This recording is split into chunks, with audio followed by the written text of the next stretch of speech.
Barry Cohen, a man with $2.4 billion of assets under management, staggered into the Port Authority bus terminal. He was visibly drunk and bleeding. There was a clean slice above his left brow where the nanny's fingernail had gouged him, and from his wife a teardrop scratch below his eye. It was 3:20 a.m. The last time he had been to the Port Authority was 24 years ago. He had gone on a bus trip to Richmond, Virginia, to see his college girlfriend. That youthful bus ride unspooled in his mind whenever the S&P was crushing him or whenever he would discover a new and terrible fact about his son's condition. When Barry closed his eyes, he could picture the sweep of the highway, his country calling out to him from both sides of the road. He could feel himself sitting on a hard wooden bench at some roadside shack. A thick woman, with a crab-like walk and many stories to tell, would bring him a plate of vinegary beans and pulled pork.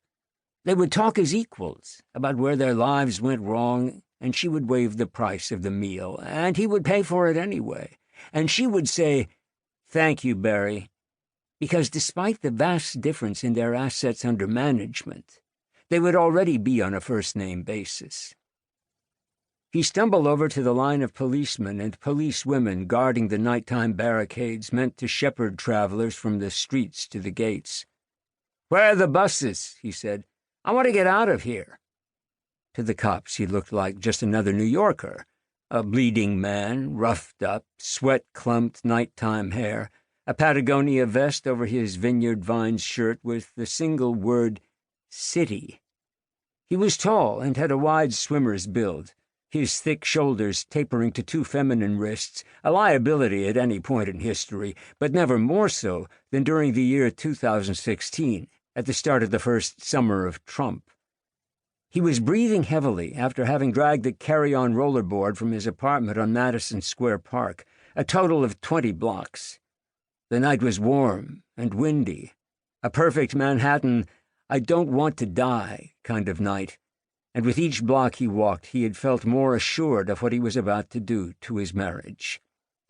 "Downstairs," one of the cops said. Barry did as he was told, the little rollerboard twisting behind him. The air here was different. He could say with certainty that he had not in recent memory, or any memory, really, breathed air of this quality.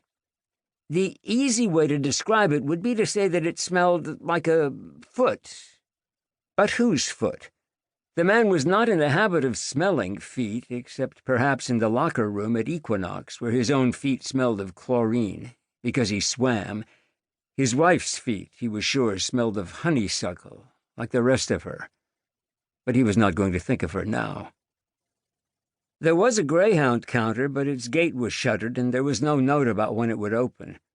"Socialism," Barry said aloud, even though he knew that Greyhound Lines was a Dallas-based subsidiary of the Scottish company First Group, and not a service offered by our government. He had drunk $20,000 worth of Karuazawa whiskey that night. He could make mistakes.